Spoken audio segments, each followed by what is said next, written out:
লৈ যাব ৰাজ্যসভালৈ দিল্লী লৈ যাব ৰাজ্যসভাৰ সাংসদ হ'বগৈ অৰ্থাৎ দুইগৰাকী বিধায়ক এগৰাকী মন্ত্ৰী যোগেন মোহন মাহমৰাৰ বিধায়ক মন্ত্ৰী বিজেপিৰ পৰা মন্ত্ৰী হৈছিল ৰাজহ মন্ত্ৰী হৈছিল দুৰ্যোগ প্ৰশমন বিভাগো তেওঁৰ হাতত আছিল ইফালে দুলিয়াজান তৈলনগৰী দুলিয়াজানৰ পৰা মন্ত্ৰী হৈ আছিল ক্ষমা কৰিব বিধায়ক হৈ আছিল তেৰছ গোৱালা এই দুইগৰাকী যেহেতু অসম ত্যাগ কৰিব তেওঁলোকৰ নতুন ঠিকনা দিল্লী হ'বগৈ গতিকে এই দুখন আসনত বিজেপিৰ প্ৰাৰ্থী কোন হ'ব বা যদিহে অসম গণ পৰিষদক এই দুটা সমষ্টি এৰি দিয়া হয় অসম গণ পৰিষদৰ এই দুটা সমষ্টিৰ পৰা প্ৰাৰ্থী কোন হ'ব এই মুহূৰ্তৰ এইটো ডাঙৰ প্ৰশ্ন আৰু নতুনকৈ ৰাজনৈতিক সমীকৰণ বিজেপি অসম গণ পৰিষদৰ মাজত আমি উজনি অসমত পৰিলক্ষিত কৰিছো মাহমৰা আৰু দুলিয়াজান সমষ্টিৰ এই দুজন বিধায়কক ৰাজ্যসভালৈ প্ৰেৰণ কৰাৰ বিজেপি লোৱা সিদ্ধান্তৰ পিছত তালিকাখন ইতিমধ্যে আমাৰ হাতত আহি পৰিছে এই নিউজটো আমি ইতিমধ্যে ব্ৰেক কৰিছো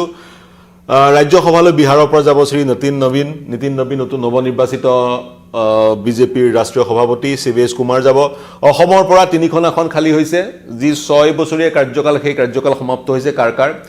অজিত ভূঞাৰ সমাপ্ত হৈছে বিৰোধীৰ উমৈহতীয়া প্ৰাৰ্থী আছিল তেওঁ আজি 6 বছৰৰ পূৰ্বে তাৰ পিছত খালী হৈছে বিজেপিৰ সাংসদ ভুৱনেশ্বৰ কলিতাৰ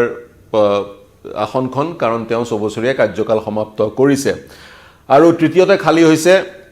অজিত ভূঞা ৰামেশ্বৰ তেলীৰ ৰাজ্যসভাৰ সাংসদ কেন্দ্ৰীয় মন্ত্ৰীও হৈছিল গৈ গৰে তিনিখন খালী হৈছে তাৰে দুখনত বিজেপিয়ে প্ৰাৰ্থী প্ৰক্ষেপ কৰিছে তেৰছ গোৱালাক প্ৰক্ষেপ কৰিছে আৰু তাৰ সমান্তৰালকৈ প্ৰক্ষেপ কৰিছে যোগেন মোহনক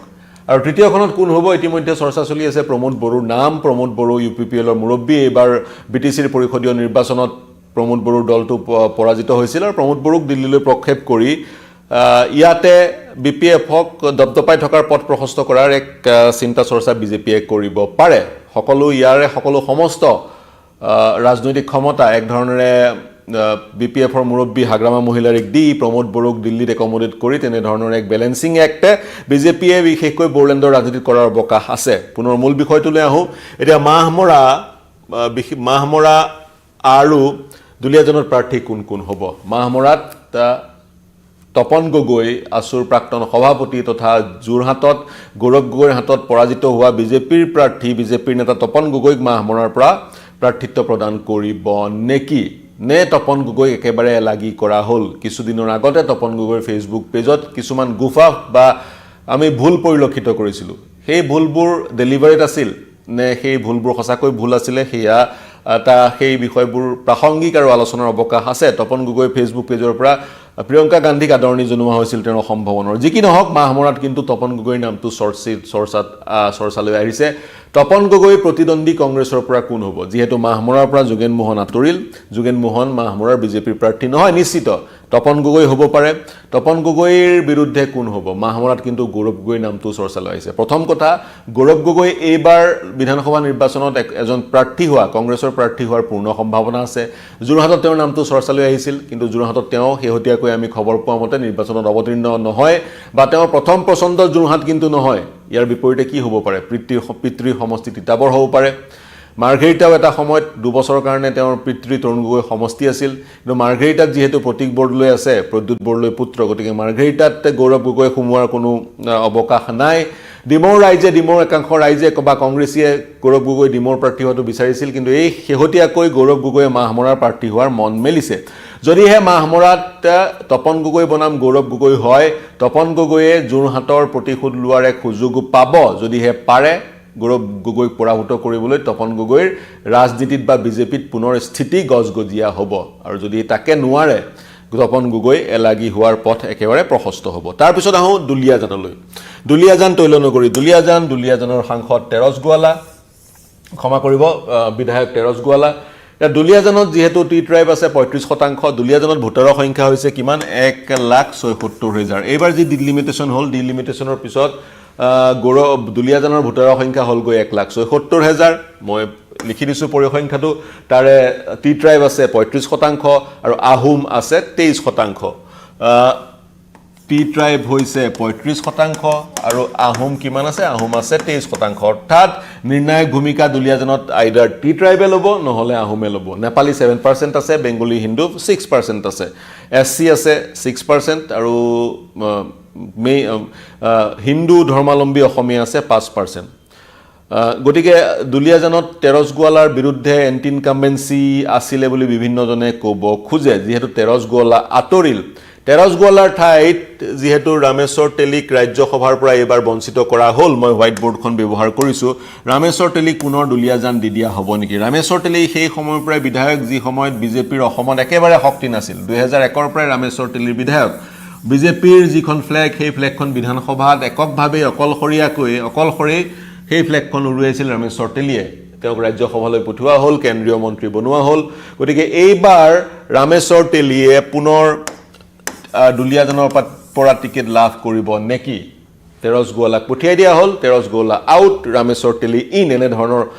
এক চিন্তাও বিজেপিয়ে কৰিছে নেকি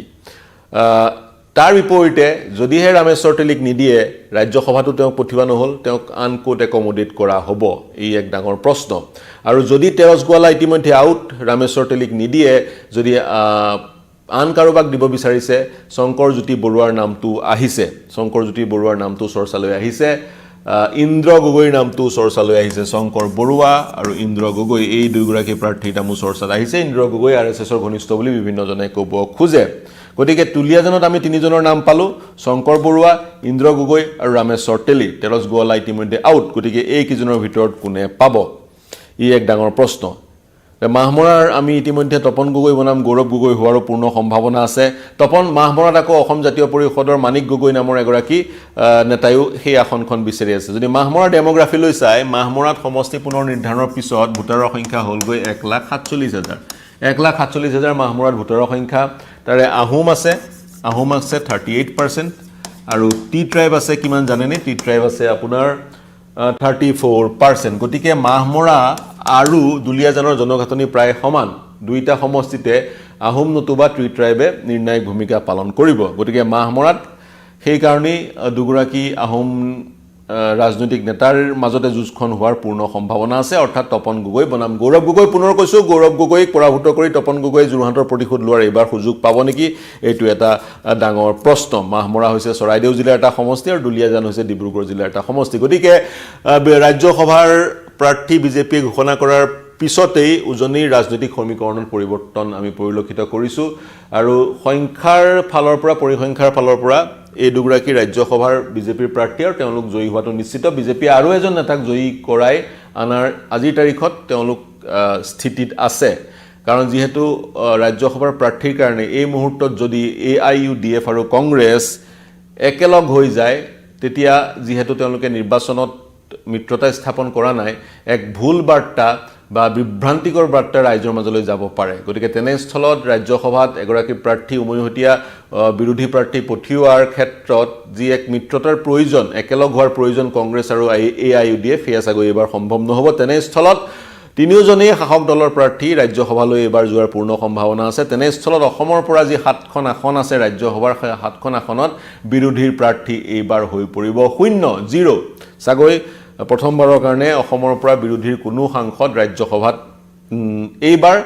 নাথাকিব পৰিসংখ্যাৰ দৃষ্টিৰে ৰেকৰ্ডৰ দৃষ্টিৰে যি কি নহওক ৰাজ্যসভাৰ প্ৰাৰ্থীৰ বিজেপিয়ে ঘোষণা কৰাৰ পিছত এনে ধৰণৰ এক আলোচনা কৰাৰ আমি অৱকাশ পালোঁ আপোনালোকে কি ভাবে মাহমৰা আৰু দুলীয়াজানৰ সমীকৰণ সলনি হ'ব নেকি কোন হ'ব প্ৰাৰ্থী এই মুহূৰ্তৰ ডাঙৰ প্ৰশ্ন